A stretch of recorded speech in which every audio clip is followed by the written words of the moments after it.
কোনো একদিন এদেশের আকাশে কালেমার পতাকা দুলবে, সেদিন সবাই খোদাই বিধান পেয়ে দুঃখ বেদনা বলবে, ঠিক কিনা? চাই কি চাই না? কোনো একদিন এদেশের আকাশে কালেমার পতাকা দুলবে, সেদিন সবাই খোদাই বিধান পেয়ে দুঃখ বেদনা বলবে। আদমিরা আদমিয়ত বায়াদস্ত, আদমিরা আদমিয়ত বায়াদস্ত, উদরা জুর্ব যাওয়া বায়াদস্ত। আদমিরা আদমিয়ত বায়াদস্ত, উদরা জুর্জ যাওয়া হয় জবাস্ত। আদমিরা লাহম শাহম পুস্তনিস, আদমিরা জুর্জ যাওয়া দুস্তনিস। গর্ব सूरत आदमी इंसाबुदे, अहमद बो जहल हम एक साशुदे।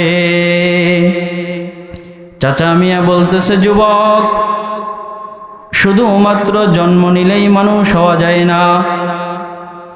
তোমার চোখ আছে, মুখ আছে, কান আছে, এর মধ্যেই তুমি মানুষ হতে পারবা না। তোমার দুইটা হাত আছে, দুইটা পা আছে, চেয়ে দেখো একটা প্রাণী, একটা জানোয়ারের মধ্যেও দুইটা হাত আছে, দুইটা পা আছে। তবে পার্থক্য হলো তুমি কথা বলতে পারো, প্রাণী কথা বলতে পারে না।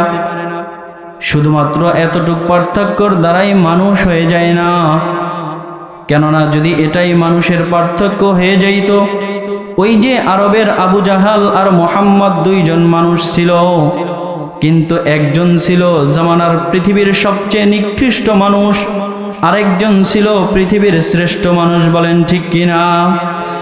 তাহলে মানুষ কাকে বলা হয়?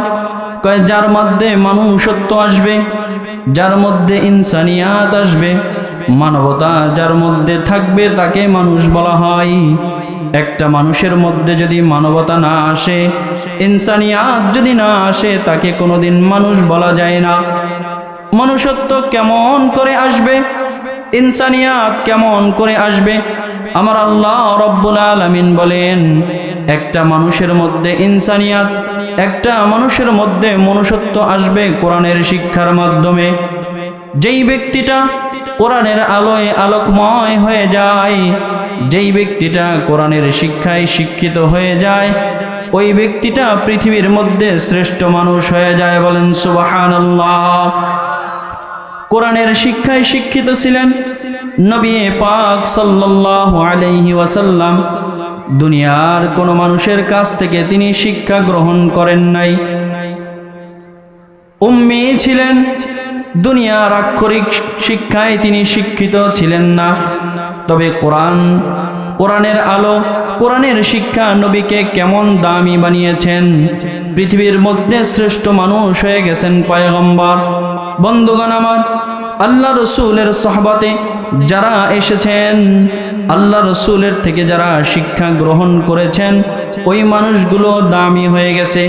এক একজন মরু অঞ্চলের রাখাল ছিল, বকরি চড়াইতো, জীবনে কোনো মর্যাদা ছিল না, কিন্তু আল্লাহ রসুলের সোহবতে আসার কারণে, কোরআনের আলোয় আলোকময় হওয়ার কারণে আল্লাহ তাআলা তাদেরকে জামানার শ্রেষ্ঠ মানুষ বানিয়ে দেয়। বলেন সুবহানাল্লাহ।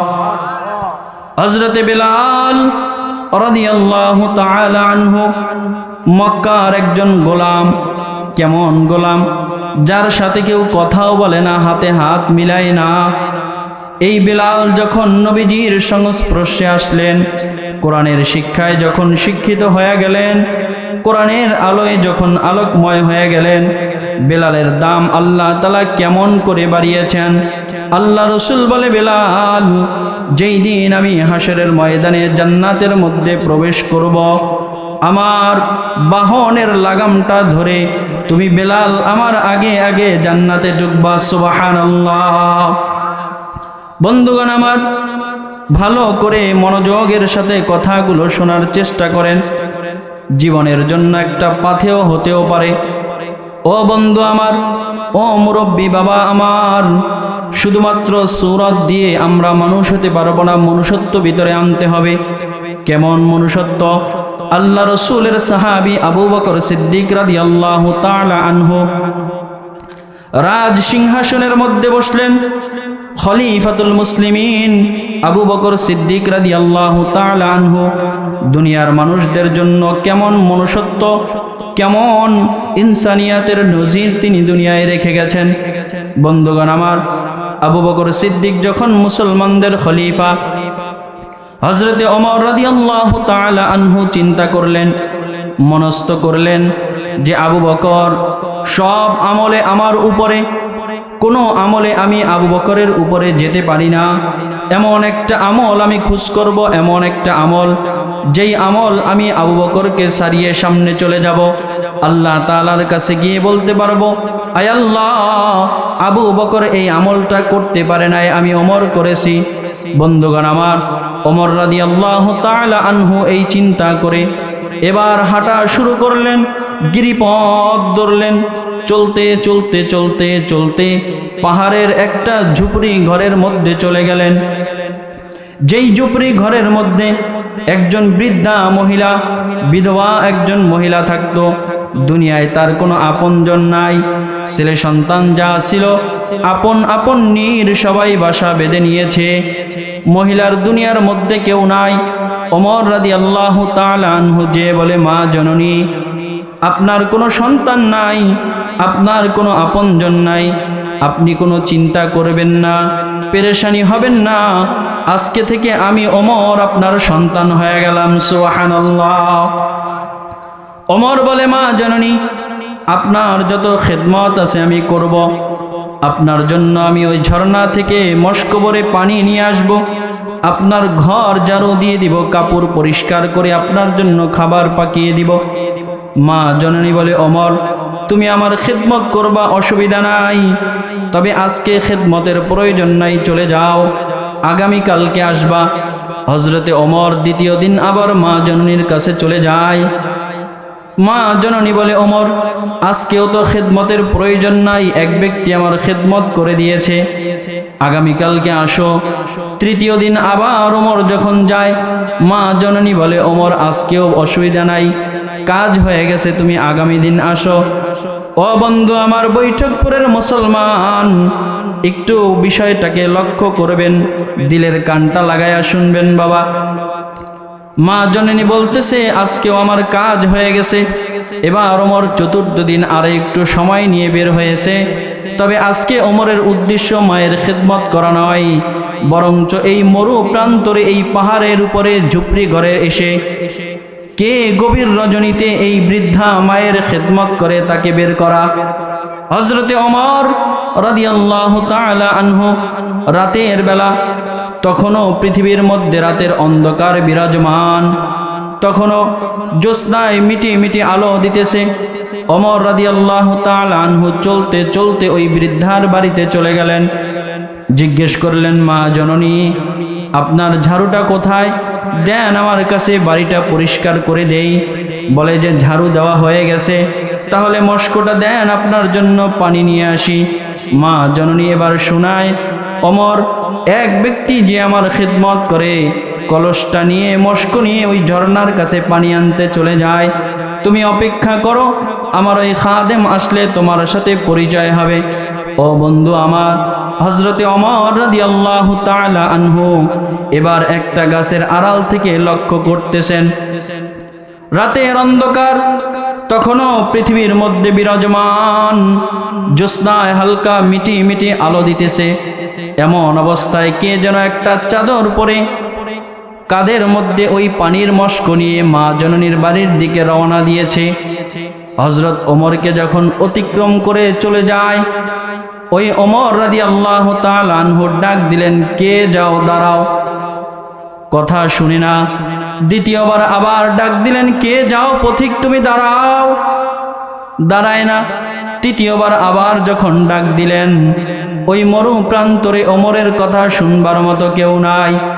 ও বন্ধু আমার, এই ওমরকে আল্লাহ রসুল বলেন এই ওমরের ব্যাপারে, ওমর হলো এমন একজন সাহাবী, ওমর যেই রাস্তা দিয়ে যায় শয়তান পর্যন্ত ওই রাস্তা অতিক্রম করেন। আল্লাহু আকবার, আরো জোরে বলেন আল্লাহু আকবার।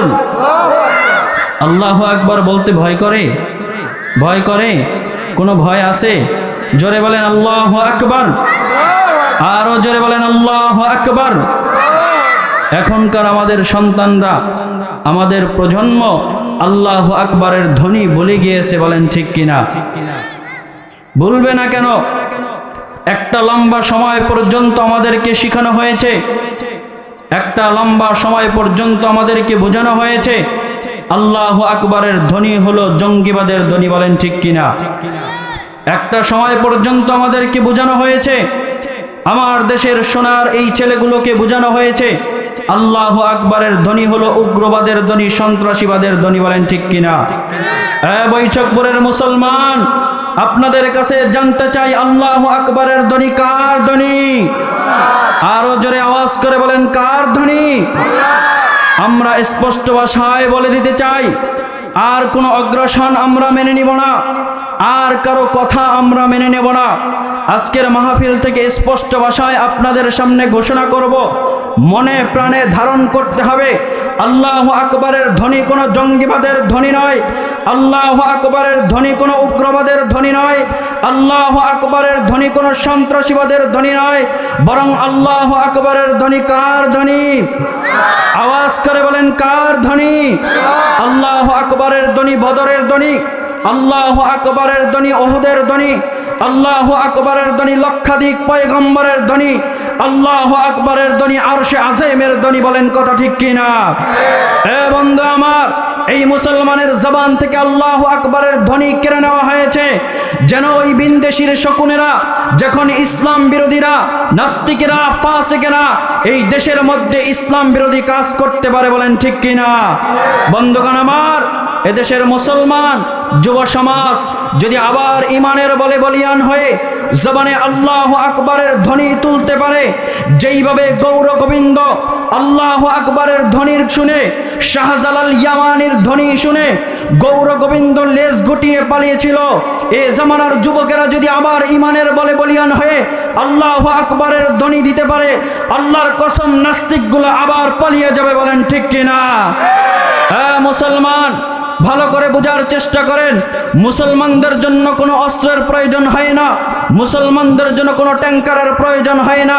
মুসলমানদের ইমান, মুসলমানদের অস্ত্র, মুসলমানদের অস্ত্র হলো জবানে আল্লাহু আকবারের ধ্বনি, বলেন কথা ঠিক কিনা? আমরা দেখেছি সম্প্রতি সময়ে, হাজার বছর আগের ঘটনা বলে আমি আপনাদেরকে বুঝাবো না, সম্প্রতি সময়ে আমরা দেখেছি এই যে রমজানের আগের রমজানে আমার ওই মুসলিম ভাই মাজলুম ফিলিস্তিনিদের উপরে যখন ওই লাল শকুনের দ্বার ইসরায়েলের বাহিনী হামলা করেছিল, ও বন্ধু আমার, কি দেখলাম? মুসলমানদের কাছে কোনো অস্ত্র নাই, কোনো ট্যাঙ্কার নাই, কোনো ক্যাসিনোকপ নাই, আর ওই লাল শকুনের বাহিনীদের কাছে অস্ত্র ছিল, রাইফেল ছিল, কামান ছিল, ট্যাঙ্কার ছিল। কিন্তু যখন আমার মুসলমান ভাইয়েরা এক একজন হুইল চেয়ারে বসে, ছোট ছোট মাসুম বাচ্চাগুলো, অসহায় মা বোনগুলো যখন ছোট ছোট পাথর কণা নিয়ে ময়দান থেকে একটাই আওয়াজ দিয়েছিল, ওই আওয়াজটা আজকে আবার এই বৈঠকপুরের ময়দান থেকে শুনতে চাই, নারায়ে তাকবীর। বন্ধুগণ, আমরা কি দেখলাম? যখন আমার মুসলিম ভাইয়েরা, ছোট ছোট বাচ্চারা ওই ট্যাঙ্কারের সামনে দাঁড়িয়ে, বুলেটের সামনে দাঁড়িয়ে আল্লাহু আকবার বলে ছোট ছোট পাথরগুলো নিক্ষেপ করেছিল, ইসরায়েলের লাল শকুনের বাহিনী পলাতে বাধ্য হয়েছিল, ঠিক কিনা? হ্যাঁ বন্ধু, আমরা মনে করিয়ে দিতে চাই 2021 সালের 8ই ফেব্রুয়ারির কথা যুব সমাজের মনে রাখা দরকার। আপনারা জানেন ফেসবুক, টুইটার, ইউটিউব সহ যত গণমাধ্যম আছে ওই 2021-এর 8ই ফেব্রুয়ারি গোটা বিশ্বের মধ্যে একটা হ্যাশট্যাগ বেশি হয়েছিল, আল্লাহু আকবার, বলেন ঠিক কিনা? কি হয়েছিল সেই ঘটনা? এই যে আমাদের পার্শ্ববর্তী ভারতের কর্ণাটকের মধ্যে আমার মুসলিম বোন মুস্কান বিন হুসাইন যখন একটা হিজাব পরে কলেজের মধ্যে গিয়েছিল, 20-25টা উগ্র যুবক আমার মুসলিম বোন মুস্কান বিন হুসাইনকে চতুর্দিক দিয়ে ঘুরে জয় শ্রীরামের ধ্বনি দিতেছিল, কিন্তু আমার ওই মুসলমান বোন ইমানের বলে বলিয়ান হয়ে জবানে একটাই তাকবীর দিয়েছিল। আজকে এই মাহফিল থেকে ওই তাকবীরটা আবার শুনতে চাই, নারায়ে তাকবীর। বন্ধুগণ আমার, আমরা কি দেখলাম? আমার বোন মুস্কান বিন হুসাইন যখন জবানে ইমানের বলে বলিয়ান হয়ে আল্লাহু আকবারের ধ্বনি দিয়েছিল, ওই উগ্র যুবকগুলো পালাতে বাধ্য হয়েছিল, বলেন ঠিক কিনা? হ্যাঁ, বৈঠকপুরের যুবক ভাইয়েরা, তৈরি হয়ে নাও, ইমানের বলে বলিয়ান হয়ে নাও। কোনো কামান তোমাদেরকে ঠেকাতে পারবে না, কোনো ট্যাঙ্কারের প্রয়োজন নাই। যদি বুকে তাজা ইমান থাকে, জবানে যদি আল্লাহু আকবারের ধ্বনি থাকে, বাঁচবো তো একদিন সিংহের মতো বাঁচবো, বিড়ালের মতো আমরা বাঁচতে চাই না। কোনো নাস্তিক, কোনো ফুসদার যদি আবার কোরআনের বিরুদ্ধে কোনো কথা বলতে চায়, হাদিসের বিরুদ্ধে কথা বলতে চায়, নবীর ইজ্জতের উপর কালিমা লেপন করতে চায়, বৈঠকপুরের মুসলমান আল্লাহু আকবার বলে ময়দানে ঝাঁপিয়ে পড়বা। যদি মাকে এতিম করতে হয়, বাবা ছাড়তে হয়, যদি জেলে যেতে হয়, সন্তান ছাড়তে হয়, কে কে রাজি আছো? আল্লাহু আকবার বলে হাতটা জাগাও।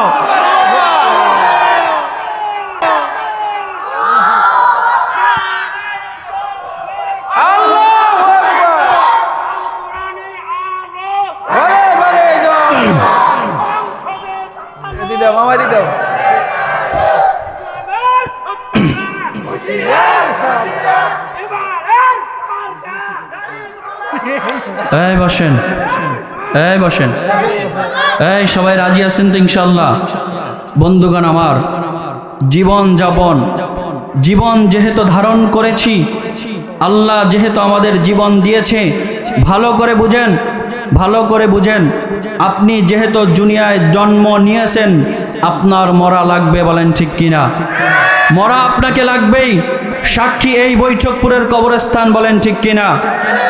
এই কয়েকদিন আগেও আমাদের এক চাচা ইন্তেকাল করেছে, বলেন ঠিক কিনা? বন্ধু আমার, জন্ম যেহেতু নিয়েছি, মরা লাগবে।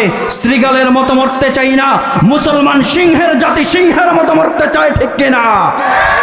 বন্ধুগণ আমার, এজন্য আল্লাহু আকবারের ধ্বনি দেওয়ার জন্য আর কোনোদিন ভয় পাওয়া যাবে। আলোচনা যেখানে ছিলাম, হযরত ওমর রাদিয়াল্লাহু তাআলা আনহু ওই পাহাড়ি অঞ্চলে গাছের ছায়া থেকে ডাকতেছে একজনকে, মনে আছে না নাই? ডাকতেছে, ওমর কে যাও তুমি, পথিক পানি নিয়ে দাঁড়াও।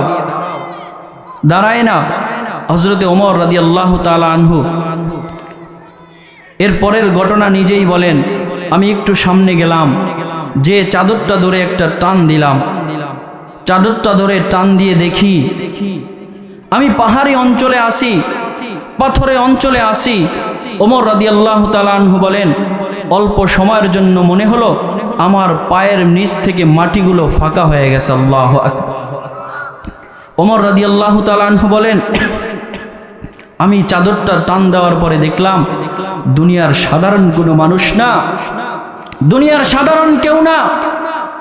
এই গিরিপথে, এই জঙ্গলার মধ্যে এই বিধবা, এই অসহায় মহিলার খিদমত প্রতিদিন রাতে এসে যে করতেছে, তৎকালীন জামানায় তদান্বিত ক্ষমতার অধিকারী রাষ্ট্রীয় মসনদে বসা ছিলেন সিদ্দিক আকবর আবু বকর সিদ্দিক রাদিয়াল্লাহু তাআলা আনহু। সুবহানাল্লাহ। নেতা কেমন হওয়া দরকার, সমাজের শাসক কেমন হওয়া দরকার, যেই মানবতা আবু বকর সিদ্দিক রাদিয়াল্লাহু তাআলা আনহু দেখিয়েছেন, যেই মনুষ্যত্ব ওমর দেখিয়েছেন, দুনিয়ার কোনো মানুষের পক্ষে সম্ভব না। তবে বন্ধুগণ আমার, তারা কোরআনের শিক্ষায় শিক্ষিত ছিল, কোরআনের আলোয় আলোকময় তাদের জীবন ছিল, এজন্য এমন মানবতা হয়েছে, বলেন ঠিক কিনা? তারাও নেতা ছিল, আজকে আমাদের সমাজেও নেতা আছে। আমরা কি দেখতে পাই আমাদের সমাজে যারা নেতা হয়, যারা দায়িত্ববান হয় সমাজের, আমরা দেখি মানুষের খোঁজ নেওয়া তো দূরের কথা, ওই বাজারে দাঁড়ায়া দাঁড়ায়া বলে আমাকে মাসিক এত টাকা কিস্তি দিবা, চান্দা দিবা, না হলে একটাও দোকানের শাটার খুলতে দিব না। বলেন ঠিক কিনা? বন্ধু আমার, আমাদের এলাকার যারা জনপ্রতিনিধি হয়, আমরা কি দেখতে পাই ওই স্থানে দাঁড়িয়ে বলে আমাকে চান্দা দিবা, না হলে গাড়ির চাকা ঘুরতে দিব না। আছে না নাই? অসহায় দরিদ্র কৃষকেরা অল্প কিছু সবজি নিয়ে বাজারে বিক্রি করতে যায়, ফুটপাতের মধ্যে বসে, ভ্যান গাড়ির মধ্যে বসে, আমরা কি দেখতে পাই আমাদের নেতারা সেখান থেকেও ট্যাক্স আদায় করে। বলেন আছে না নাই? বন্ধুগণ আমার, স্পষ্ট ভাষায় বলতে চাই, যতদিন পর্যন্ত এই সমাজের নেতাদের মধ্যে কোরআনের আদর্শ না আসবে, কোরআনের আলোয় আলোকময় হওয়া একটা নেতা সমাজে যতদিন পর্যন্ত না আসবে, এই সমাজ থেকে এই জঞ্জাল কোনোদিন যাবে না। বলেন ঠিক কিনা? এজন্য কোরআনের আলোয় আলোকময়, কোরআনের আদর্শে আদর্শবান একজন নেতা যখন সমাজে হয়ে যাবে, এই সমাজের মানুষগুলো সোনালী হয়ে যাবে, এই সমাজটা সোনার সমাজ হয়ে যাবে। বলেন ঠিক কিনা? একজন কোরআনের মানুষ দরকার, একজন আদর্শবান মানুষ দরকার। যখন আমরা পাবো ওমরের মতো একজন মানুষ, আবু বকরের একজন মানুষ যখন আমরা পাবো, আমাদের সমাজটা আবার বদলা হয়ে যাবে, আবার পরিবর্তন হবে ইনশাআল্লাহ। আমরা চাই আল্লাহ ওই দিন আমাদের মাঝে ফিরিয়ে দেখ। বলেন আমিন। কোনো একদিন এদেশের আকাশে কালেমার পতাকা দুলবে, সেদিন সবাই খোদাই বিধান পেয়ে দুঃখ বেদনা বলবে। ঠিক কিনা? চাই কি চাই না? কোনো একদিন এদেশের আকাশে কালেমার পতাকা দুলবে, সেদিন সবাই খোদাই বিধান পেয়ে দুঃখ বেদনা বলবে। আল্লাহ, আমরা চাই মনে প্রাণে, যেহেতু একটা পরিবেশ কায়েম হচ্ছে, যেহেতু মুসলমানদের মধ্যে আবার ইমানি জজবা আসতেছে, কেননা আমরা দেখেছি ওই খেলার মঞ্চ স্টেডিয়াম থেকেও নারায়ে তাকবীরের আওয়াজ আসে। আমরা দেখেছি 16ই ডিসেম্বরে বাংলার বীর যোদ্ধা সেনাবাহিনীরা ওই আকাশ থেকে যখন বিমান থেকে জাপ দিয়েছে প্যারাশুট নিয়ে, আমরা দেখেছি আল্লাহু আকবারের ধ্বনি দিয়ে তারপরে জাপ দিয়েছে। ও বন্ধু আমার, যেহেতু আবার মানুষের মধ্যে একটা ইমানের জজবা আসতেছে, আমরা আল্লাহর কাছে দোয়া করি, মালিক আমাদের সমাজের জন্য একজন কোরআনের আদর্শ, একজন আমাদের জন্য ওই ওমরের মতো, আবু বকরের মতো আদর্শবান নেতা আমাদেরকে দান করেন। বলেন আমিন। বন্ধুগণ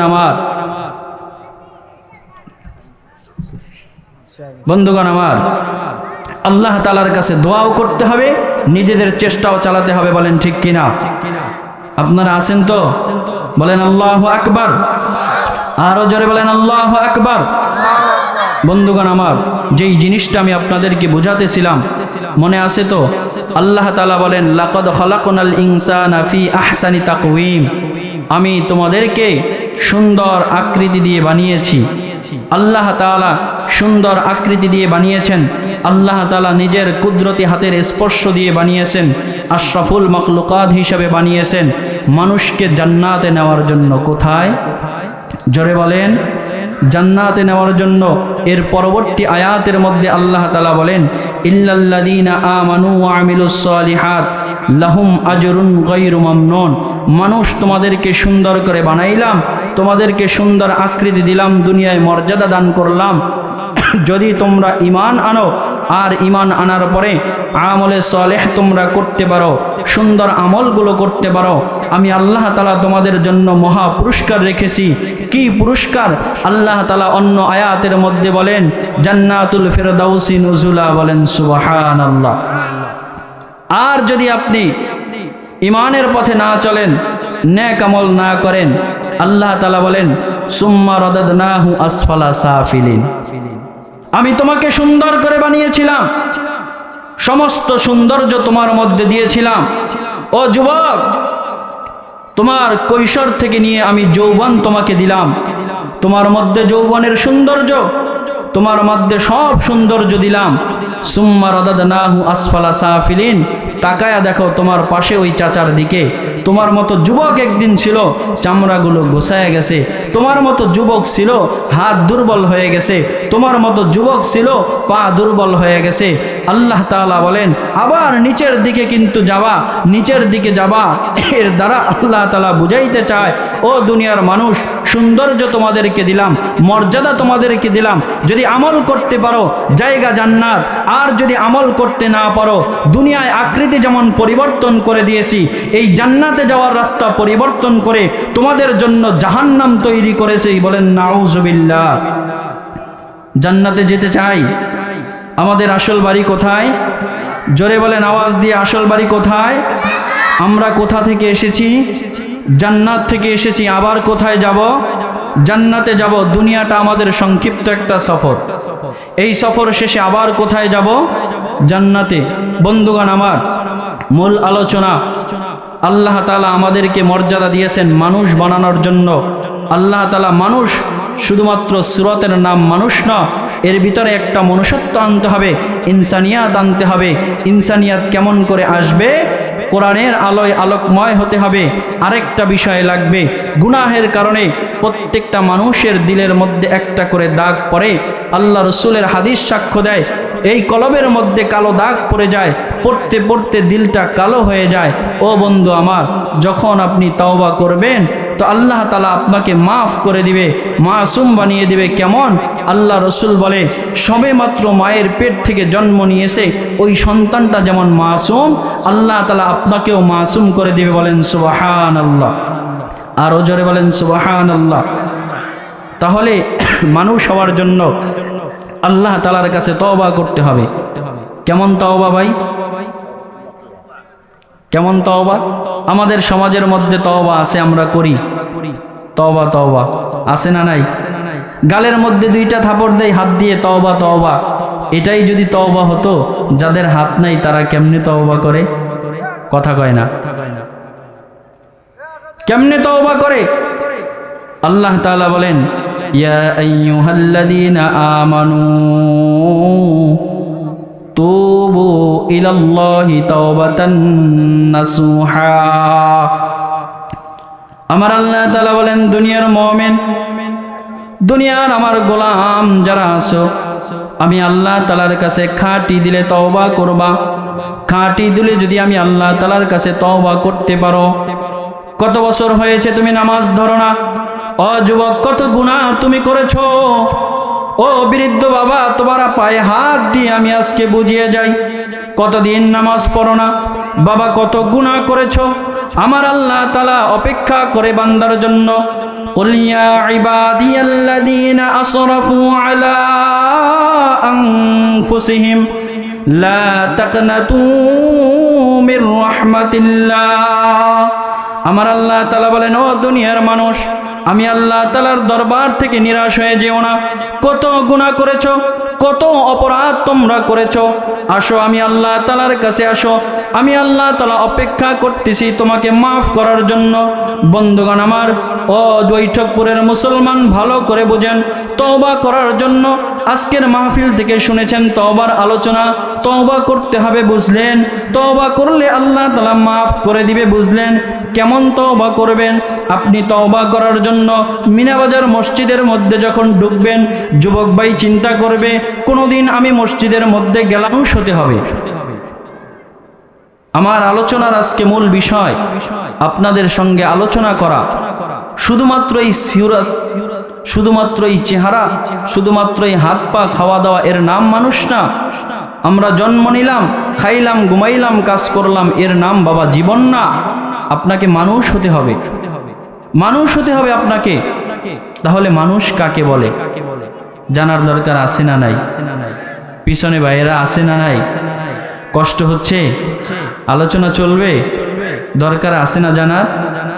শীত করে বলেন আল্লাহু আকবার, আরো জোরে আল্লাহু আকবার।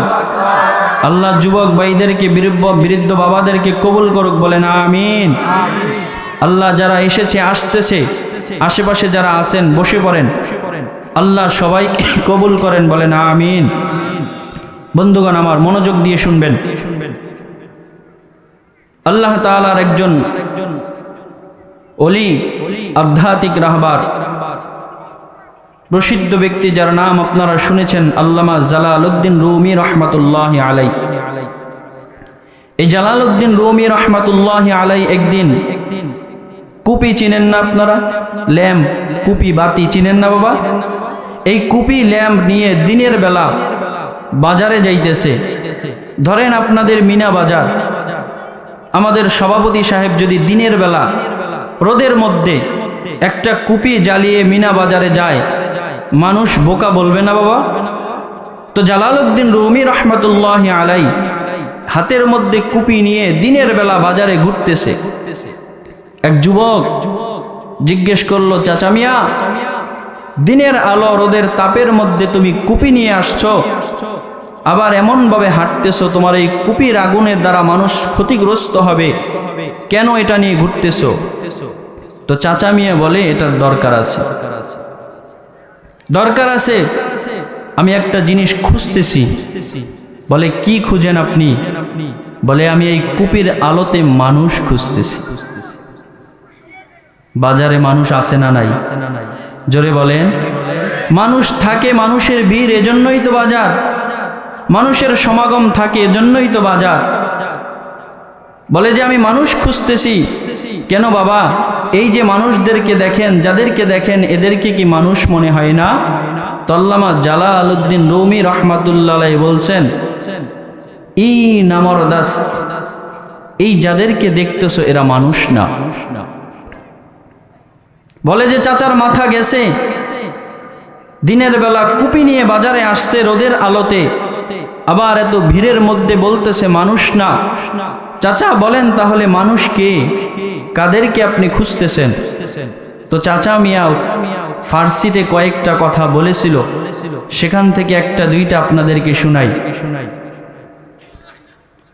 চাচা মিয়া আবার যুবক ভাইকে উদ্দেশ্য করে বলল, যুবক,